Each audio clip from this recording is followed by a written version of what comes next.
The tweezers in my hand felt like a surgeon's scalpel, each movement precise, deliberate. A single, shimmering pearl of aged balsamic vinegar was the final touch. I placed it gently on a micro basil leaf, which in turn rested on a sliver of wild mushroom that I had foraged myself at dawn. Below it, a bed of moss-green risotto, infused with truffle and the faint, earthy scent of a forest floor after rain. This wasn't just food. This was a story, my story. I called it Forest's Heart. Tonight, that story was for one person, Alastair Finch, the Alastair Finch. His review didn't just make or break restaurants, it defined culinary legacies. For the past year, our restaurant Ethel had held 2 Michelin stars, a feat largely attributed to my creations. But tonight was different. Tonight, we were reaching for the 3rd star, the holy grail that would place us among the gods of gastronomy. And Forest's Heart was my prayer, the culmination of my entire life's work on a single plate. The kitchen was a symphony of controlled chaos, the clatter of pans and the hiss of the grill a familiar rhythm to my soul. I stood at the pass, a small island of perfect calm, inspecting the plate one last time. It was perfect. The balance of color, the architecture of the components, the rising aroma. It was more than perfect. It was a piece of me. Exquisite, Vienna. The voice, smooth as aged whiskey, came from behind me. Julian Croft, my mentor, the executive chef, the owner of Ethel. He placed a hand on my shoulder, a gesture that once felt like encouragement but had recently started to feel like possession. "He's ready," I said, my voice tight with anticipation. "Table 7. "I know," Julian said, his hand still on my shoulder. "I'll be taking this one out." I froze. The symphony of the kitchen faded to a dull hum in my ears. "What?" "I'll present it to Mr. Finch," he repeated calmly, his eyes not on me but on the plate, my plate. "It's important for the face of the restaurant to be present at a crucial moment like this." The blood drained from my face. "The face of the restaurant? Julian, I created this. Every element, you know that." He finally looked at me, his smile not quite reaching his eyes. It was the smile he used for investors and magazine editors. "Of course I do. Your talent is undeniable. But Alastair needs to see the complete vision, the leadership. He needs to see the gravitas of an executive chef. It adds weight to the experience." His words were polished stones, smooth and meaningless. Gravitas, leadership. They were just words he used to obscure the simple truth. He was stealing my moment. He was taking my story and making it his. "But this is my dish," I insisted, my voice barely a whisper. "My story, from the foraging trip to the final plating, it's my heart." He picked up the plate, my heart. His grip was steady, proprietary. "It's our story, Vienna, and I'm the one who will tell it." He turned and walked through the swinging doors into the hushed elegance of the dining room, leaving me standing at the pass alone. The heat of the kitchen suddenly felt cold. I could see him through the small porthole window approaching table 7. I saw him lean in, his gestures expansive, his smile charming. I saw Alastair Finch nod, intrigued. I couldn't hear the words, but I knew what he was saying. He was telling my story, but with his voice. He was claiming my soul, but with his name. And in that moment, watching the man I had once admired present my masterpiece as his own, the dream of a 3rd star died. It was replaced by something else. Something cold, hard, and perfectly clear. A plan. The revenge I envisioned wasn't a fiery explosion. It wouldn't be a screaming match in the middle of service or a dramatic walkout. That was Julian's style, all performative drama. Mine would be quiet, meticulous, and built with the same precision I used to build my dishes. It would be a slow-acting poison, one he would willingly swallow, believing it was a fine wine. My plan wasn't to destroy Ethel. It was to render it irrelevant. 5 years ago, Julian Croft found me working in a small, ambitious bistro in Brooklyn. He'd called me a prodigy, a raw talent. He offered me the position of head chef at his new venture, Ethel. He promised a partnership, a place where my creativity would be the engine and his experience would be the chassis. "You are the artist, Vienna," he had said, his eyes full of what I mistook for sincere admiration. "I am simply the one who builds the museum to house your work." I believed him. I poured everything I had into Ethel. My days started before sunrise at the farmer's market and ended long after midnight, experimenting with fermentation techniques and sketching out new plating concepts in a worn leather notebook. The first 2 years were a blur of creation and success. We earned our 1st star, then our 2nd. The press loved us, but a subtle shift began to occur. In an interview for Esquire, when asked about the inspiration for our celebrated fennel pollen-crusted scallops, a dish I had spent 3 months perfecting, Julian had answered, "When I was traveling through Sicily, I was struck by the wild fennel." He used the word I a dozen times. We was never mentioned. When I brought it up, he waved it off. It's just semantics, Vienna. We are a team. Everyone knows that. But they didn't. They saw his face on the magazine covers. They heard his voice in the interviews. He was the museum owner, and I was becoming an uncredited painting hanging in a back room. He took my ideas, my recipes, my very essence, and packaged them under the brand of Julian Croft. The betrayal tonight wasn't a single act. It was merely the final, most brazen admission of a truth that had been hiding in plain sight for years. As I watched him charm Alastair Finch, my plan began to take shape. I would not just leave. I would build my own museum right across the street. I would create a restaurant that was so undeniably me that it would expose him for what he was, a curator with nothing left to display. The first step was quiet. That night, after service, I went home and didn't sleep. Instead, I spent the entire night outlining a business plan. I called it Solstice. A turning point. A new beginning. The menu would be built around the concepts Julian had always been too timid to approve, the ideas he called too intellectual for our clientele. I would push the boundaries of foraging, fermentation, and food preservation. It would be a statement. The next morning, I called my old mentor from the Culinary Institute of America, Chef Dubois. He was a purist, a man who believed cooking was an art form, not a business transaction. He had warned me about Julian years ago. I laid out my vision for Solstice, my voice steady, my passion clear. I didn't ask for a handout. I presented it as an investment opportunity. I had my savings, a substantial amount from the years of being overworked and undercredited. I just needed a partner who believed in the art, not just the profit. By the end of the call, he was in. The second step was securing my intellectual property, my recipes, my techniques. My notebooks were filled with 5 years of innovation. Before I gave my notice, I met with a lawyer specializing in intellectual property for the culinary arts. It was a niche field, but a crucial one. We went through my notebooks, page by page, documenting the creation date of every concept, every dish. We cross-referenced them with old emails I had sent to Julian, in which I had detailed new ideas. A clear paper trail emerged. A trail that proved the creative genius of Ethel was mine and mine alone. My lawyer drafted a letter, a carefully worded document that would be my shield and my sword. Step 3 was the team. I knew who the true believers at Ethel were. Liam O'Connell, the head sommelier, a man who could speak about terroir and tannins with the passion of a poet. He had watched Julian's slow theft of my identity with growing disgust. There were 2 line cooks, Maria and Sam, young, hungry, and loyal to the craft, not to a name. I approached them secretly, one by one. I didn't offer them just jobs. I offered them a stake in a vision. I offered them respect. They all agreed without hesitation. The final step was the location. It was an act of providence, or perhaps the universe rewarding a clear and decisive heart. A small, elegant space had just become available for lease. It was directly across the street from Ethel. Its large front window looked straight into Julian's dining room. It was perfect. 2 weeks after the night Alastair Finch ate my heart on a plate, I walked into Julian's office. I placed my letter of resignation on his polished mahogany desk. He looked at it, then at me, a flicker of annoyance in his eyes. "Vienna, this is very unprofessional," he began. "We are on the cusp of our 3rd star. This is no time for emotional theatrics." "There's nothing emotional about it," I said, my voice as cold as a walk-in freezer. "It's a business decision." He scoffed. "And where will you go?" "No one will pay you what I pay you. No one will give you the platform I have given you." "You didn't give me a platform, Julian. You built a stage on top of me," I said. I then placed the second document on his desk. It was the legal letter from my lawyer, asserting my ownership of the specific, named recipes and culinary concepts developed during my tenure. It was a declaration of independence.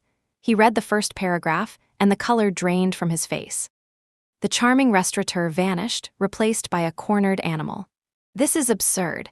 Everything created in my kitchen belongs to me." According to my lawyer, concepts I developed independently, documented in my personal notes, and brought to Ethel are my intellectual property. You are welcome to continue serving the menu we built together. But the new things, the future, that belongs to me. And if you attempt to replicate the specific, proprietary techniques detailed in this letter, you will be hearing from him. He was speechless. He stared at the letter, then at me, his mind clearly racing, calculating the damage. I turned to leave. "Oh, one more thing," I said, pausing at the door. "I hope you enjoy the view from your office. I think you'll find mine quite inspiring." His eyes followed my gaze out his window, across the street, to the empty storefront with the large, "For Lease" sign in the window, on which a new sign was already being prepared. A single word: solstice. The next year was the hardest and most exhilarating of my life. While Julian scrambled to keep Ethel afloat, trying to plug the gaping hole I had left in his kitchen, we built Solstice from the ground up. We designed the kitchen, curated the wine list, and cultivated relationships with local farmers and foragers. We were a small, dedicated team fueled by passion and a shared sense of purpose. Word spread quickly through the New York food scene. The story of my departure and Julian's betrayal became a whispered legend. Some called me brave, others called me foolish. Julian, through his powerful PR machine, tried to paint me as a disgruntled, ambitious subordinate. He gave an interview to the New York Times where he lamented the transient nature of loyalty in the culinary world and wished me well in my small, personal project. Small, personal. He was trying to diminish me to frame Solstice as a hobby, not a rival. It was a mistake. We opened Solstice on the first day of winter, the winter solstice. The shortest day of the year, a promise of the returning light. The restaurant was the physical embodiment of my philosophy. The decor was minimalist, natural wood and stone, designed to make the food the center of attention. The atmosphere was intimate, a stark contrast to the grand, impersonal formality of Ethel. Our first 3 months were sold out before we even opened the doors. I didn't look across the street. I didn't need to. I could feel the ripple effect of our success. I heard from suppliers that Ethel's orders were becoming less ambitious. I heard from former colleagues that the energy in the kitchen was gone, replaced by a tense, fearful silence. Julian had tried to replace me with a well-known chef from Chicago, but the synergy wasn't there. He could hire hands, but he couldn't hire a soul. The menu at Ethel stagnated. The critics, once so fawning, began to notice. A review in Bon Appetit described a meal there as technically perfect, yet emotionally vacant. Meanwhile, at Solstice, we were creating magic. My new tasting menu was a journey through the seasons of the Northeast. I was finally able to execute the dishes that Julian had dismissed. A dish of fermented ramps with cured duck egg yolk, a dessert made from birch sap and wild blackberries. It was challenging, personal, and deeply authentic. It was everything Ethel was not. Then came the announcement. A new, highly prestigious culinary award had been established, the Golden Palate. It was designed to recognize not just excellence, but innovation and artistic vision. The head of the judging panel was, of course, Alastair Finch. Both Ethel and Solstice were on the list of nominees for Best New Restaurant. The battle was set. The judgment was coming. The night of the awards ceremony felt like the culmination of everything. A year of sleepless nights, of financial risks, of pouring every ounce of my being into Solstice. As I sat at the table with Liam, Maria, and Sam, I looked across the grand ballroom and saw Julian. He sat at a large table with investors and a few celebrity chefs. He looked thinner, his smile tighter than I remembered. He refused to meet my gaze. When Alastair Finch walked onto the stage to announce the winner, the room fell silent. He spoke about the state of modern cuisine, about the difference between imitation and innovation. Said, "One restaurant we visited this year felt like a beautiful museum, a testament to a glorious past, but a museum nonetheless. Its halls were quiet, its masterpieces gathering a thin layer of dust." My heart hammered in my chest. He was talking about Ethel. He continued, "But another restaurant felt like an artist's studio. It was vibrant, alive, sometimes messy, but always breathtakingly honest. It wasn't just serving food, it was asking questions. It was telling a new story." He paused, opening the envelope. "The winner of the Golden Palate for Best New Restaurant is Solstice." The room erupted in applause. My team was screaming, hugging me. As I walked to the stage, I felt a profound sense of peace. My revenge was complete, not because I had destroyed Julian, but because I had built something beautiful in the face of his betrayal. Standing at the podium, holding the award, I looked out at the audience.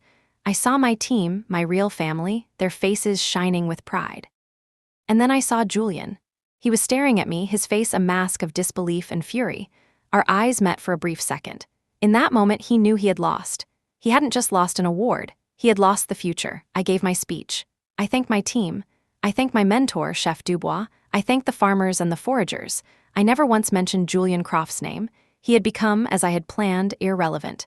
The story was finally, truly mine to tell. Winning the Golden Palate was like a dam breaking.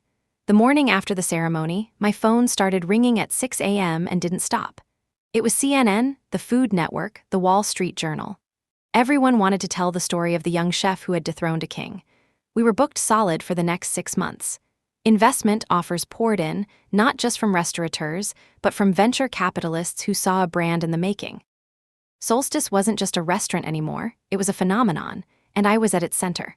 I hired a small, sharp PR agent to manage the flood, allowing me and my team to focus on what mattered: the food, the creativity, the soul of our kitchen. The energy inside Solstice was electric.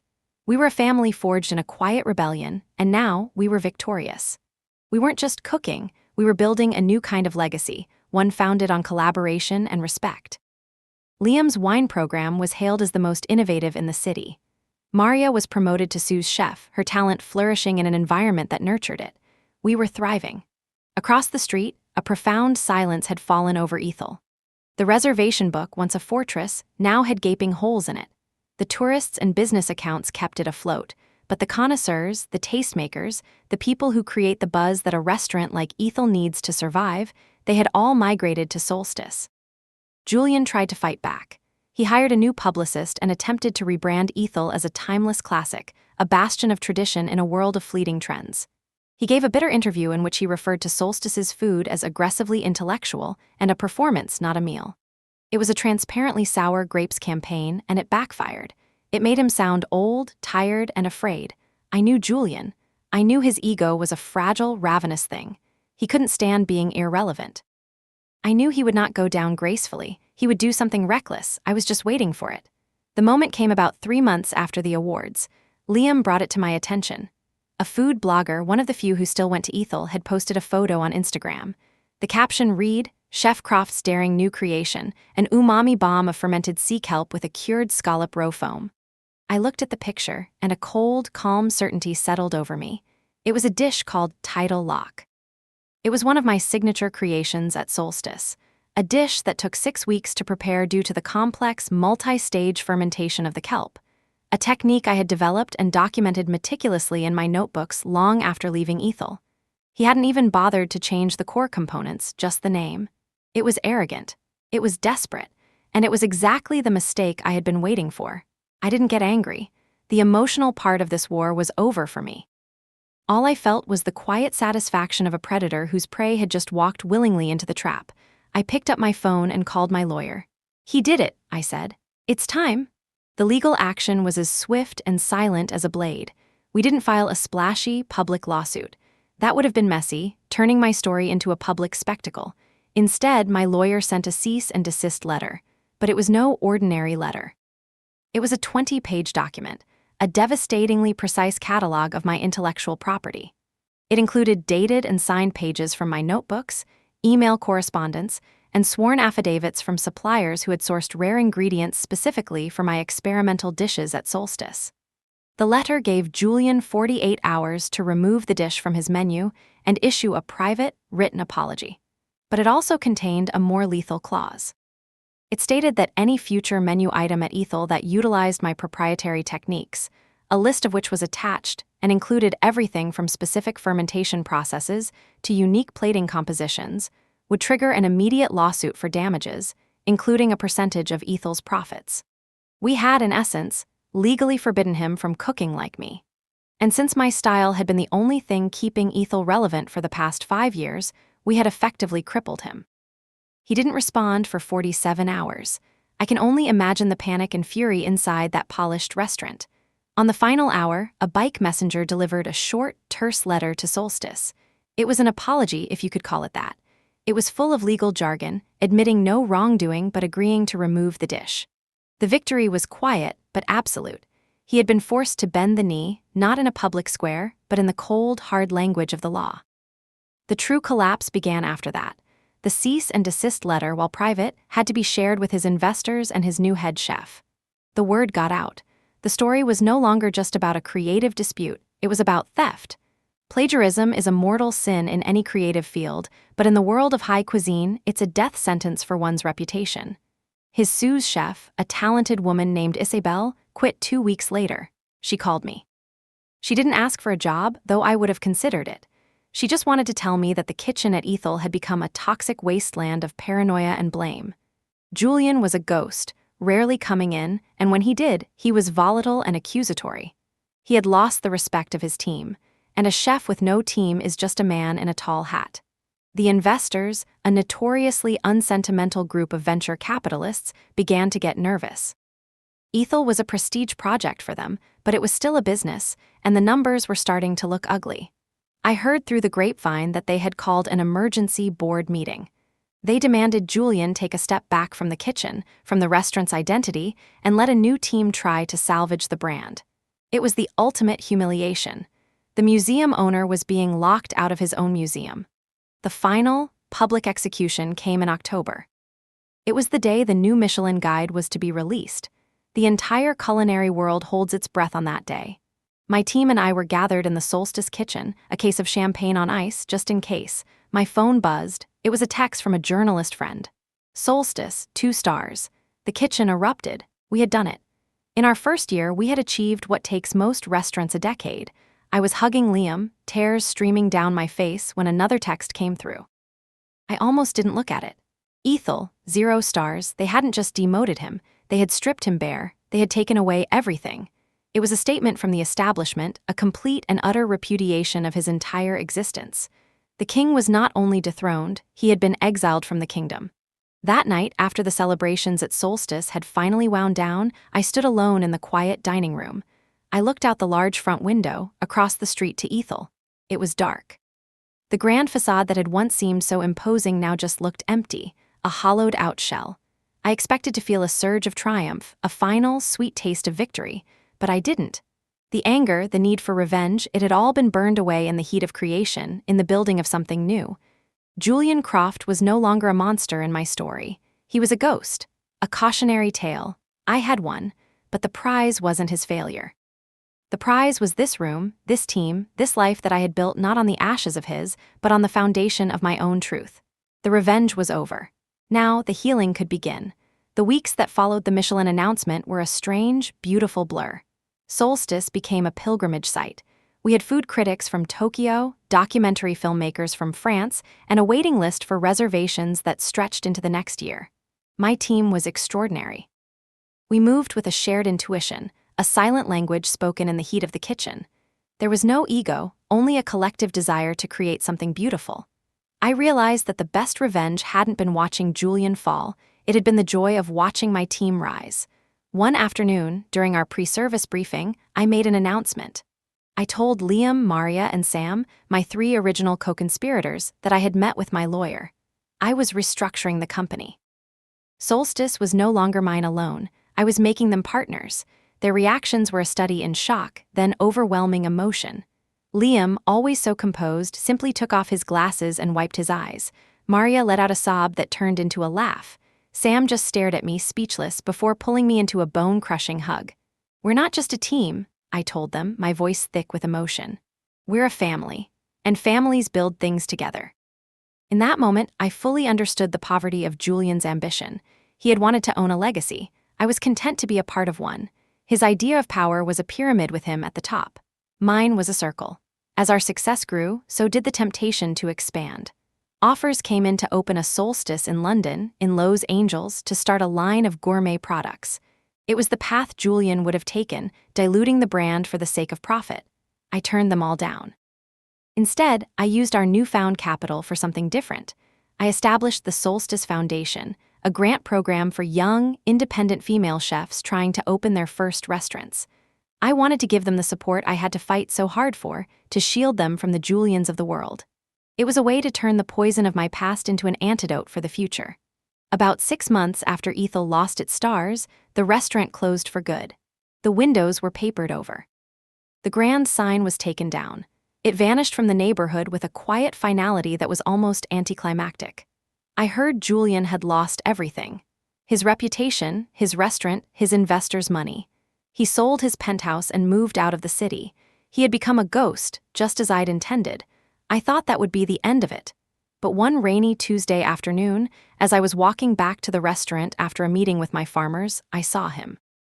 He was standing across the street, staring at Solstice. He looked diminished. The bespoke suits were gone, replaced by a rumpled jacket. The arrogant confidence had been replaced by a hollow, haunted look.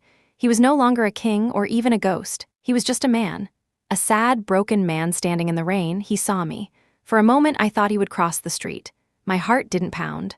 My hands didn't clench. I felt a strange, distant pity. I gave him a small, almost imperceptible nod. Not of forgiveness, but of acknowledgement. A final closing of a chapter. He seemed to understand. He turned and walked away, disappearing into the gray mist of the city. I never saw him again. Life moved on. Solstice earned its 3rd Michelin star on its 2nd anniversary. It was a historic achievement. I accepted the award not as a personal victory, but as a victory for our philosophy, for a new way of thinking about what a kitchen could be. I spent my days creating, mentoring, and building. I found joy not in accolades, but in the quiet moments. The smell of fresh soil on a mushroom foraged at dawn, the look on a young chef's face when she finally perfects a difficult technique, the sound of laughter filling my dining room every night. I was no longer defined by my fight against Julian Croft. I was defined by what I was building in his absence. One spring morning, 2 years after I had left Ethel, I was sitting by the window in my small apartment, sketching out an idea for a new dish in my notebook. My phone chimed with an email notification. I glanced at it. The sender's name made me pause, Julian Croft. The subject line read simply, "I'm sorry." I stared at the screen for a long moment. 2 years ago, seeing those words would have felt like the ultimate victory. I would have read that email 100 times, savoring every word of his surrender. I would have needed his apology to feel whole. But I wasn't that person anymore. I hadn't needed his admission of guilt to prove his theft. I hadn't needed the world to condemn him for me to feel vindicated. And I didn't need his apology to heal.